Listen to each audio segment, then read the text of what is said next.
আমার ওসমান হাদি ভাই শেষ হয়ে গেল, মানে শেষ।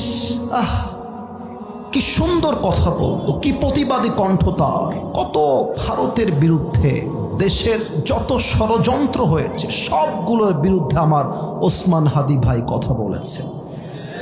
আজকে ওসমান হাদির জন্য আমি আসিফ হুজুর কিংবা আমার সামনে হাজার জনতা নয়, কোটি কোটি মানুষ আজকে ওসমান হাদির জন্য চোখের পানি ফেলছে। সিরাজগঞ্জের ভাইরা, মনটা আজকে বড্ড ভারাক্রান্ত। একটু আগেও কান্না করছিলাম গাড়িতে বসে বসে, চোখের পানি যেন থামছিল না আমার। আপনারা অনেকে জানেন, অনেকে জানেন না, জুলাই বিপ্লবের এক বিশাল নেতা, আমাদের সকলের প্রিয় ভাই ওসমান হাদি আজকে আল্লাহর জিম্মায় চলে গিয়েছে। আজকে আমার ভাই শহীদি মৃত্যুবরণ করেছে। আমরা সিরাজগঞ্জের আজকের এই মাহফিল থেকে দোয়া করছি আল্লাহর কাছে, আল্লাহ যেন আমার ওসমান হাদি ভাইয়ের কবরটাকে জান্নাতুল ফেরদাউসের উঁচু মাকাম নসিব করে দেয়। পরে সবাই আমিন। এই রক্ত বৃথা যাবে না, এই রক্ত আমরা বৃথা যেতে দেব না।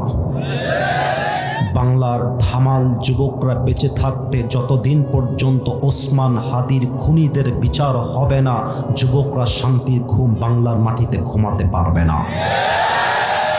আমার ওসমান হাদি ভাই শেষ হয়ে গেল, মানে শেষ।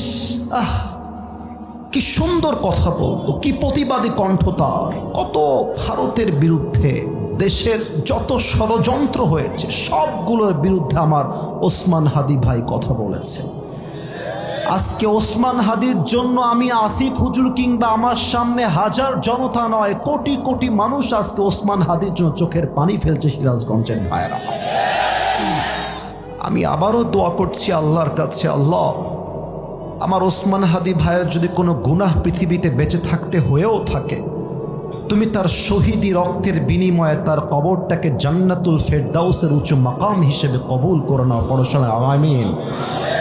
জোরে সোরে বলেন সবাই আমিন।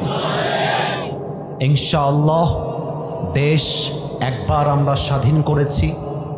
2024 সালে দেশটাকে আমরা নতুনভাবে আবার স্বাধীন করেছি। তবে জুলাই বিপ্লবের প্রত্যেকটা নেতার কাছে, প্রত্যেকটা ছাত্র জনতার কাছে আমি আসিফ হুজুর একটা বার্তা পৌঁছে দিতে চাই। আমাদের আর একটা যুদ্ধ এখনো করা বাকি আছে। সেই যুদ্ধের নাম হলো আল্লাহর জমিন। যেহেতু আল্লাহর, ইনশাআল্লাহ আগামীর যুদ্ধ হবে আল্লাহর জমিনে। আল্লাহর কোরআনের সংবিধান দিয়ে দেশ চালাবার সংগ্রাম হবে আগামীতে। আমরা স্পষ্ট ভাষায় বলছি, ওসমান হাদির খুনের বিচার করতে হবে আল্লাহর কোরআনের সংবিধান দিয়ে। আগামীর 26 সালের পার্লামেন্ট চলবে কোনো গণতান্ত্রিক আইন দিয়ে নয়, ব্রিটিশ আইন দিয়ে নয়। আগামীর পার্লামেন্ট চলতে হবে আল্লাহর কোরআনের সংবিধান দিয়ে। সিরাজগঞ্জের ভাইরা, আমার কথা স্পষ্ট। Stop for a moment. আমি কথা বলি স্টপ। একটু পরে তাকবীর দেবেন, আমি কথাটা শেষ করি। আমরা অনেকে জানতে পেরেছি ওসমান হাদির খুনিরা নাকি বর্ডার ক্রস করে ভারতে পালিয়ে গিয়েছে। আমার বর্তমান সরকারের কাছে আবদার নয়, এটা আমাদের warning. And this is the last warning from the people of Bangladesh. প্রত্যেকটা যুবকদের পক্ষ থেকে বাংলাদেশের প্রত্যেকটা সরকারের দায়িত্বশীল ব্যক্তিদের কাছে এটা আমাদের লাস্ট ওয়ার্নিং। হাদিকে খুন করে যারা ভারতে পালিয়ে গিয়েছে, এদেরকে ভারত থেকে ধরে এনে ঢাকার জাতীয় মসজিদ বাইতুল মুকাররমের সামনে দাঁড় করিয়ে ওদের মাথায় গুলি করে হত্যার রায় পাশ করতে হবে আগামীর বাংলাদেশ।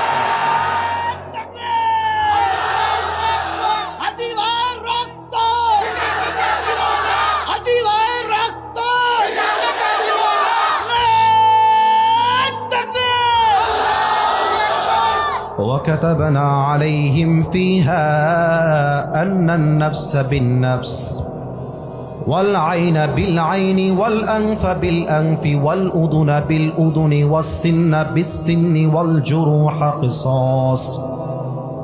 আল্লাহ বলছেন, যে তোমার চোখ তুলে নিবে তুমি তার চোখ তুলে নিবা, যে তোমার হাত ভাঙবে তুমি তার হাত ভেঙে দিবা। চোখের বদলে চোখ, কানের বদলে কান, নাকের বদলে নাক, হাতের বদলে হাত, পায়ের বদলে পা, জানের বদলে জান। অতএব আল্লাহর কোরআন দিয়ে পার্লামেন্ট চলবে, ওসমান হাদির খুনিদের বিচার না হওয়া পর্যন্ত বাংলার ধামাল যুবকরা থামতে পারে না, এই লড়াই থামতে পারে না, এই যুদ্ধ থামতে পারে না। ঠিক কিনা বলো সবাই? আল্লাহ আমার প্রিয় ভাইকে যেন শহীদি মর্যাদা নসিব করে, পড়েন সবাই আমিন।